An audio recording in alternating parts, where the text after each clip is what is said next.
ఇది గైస్ మన విశ్వన్న బైక్ అయితే. నేను హేమ కార్తికేయ, నేను మెర్సీ స్కూల్ అన్న అకాడమీ నుంచి మాట్లాడుతున్నాను. మనమైతే ఎక్కేసామన్నమాట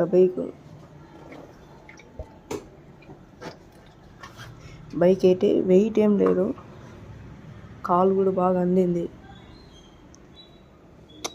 ఓకే గైస్, బాయ్.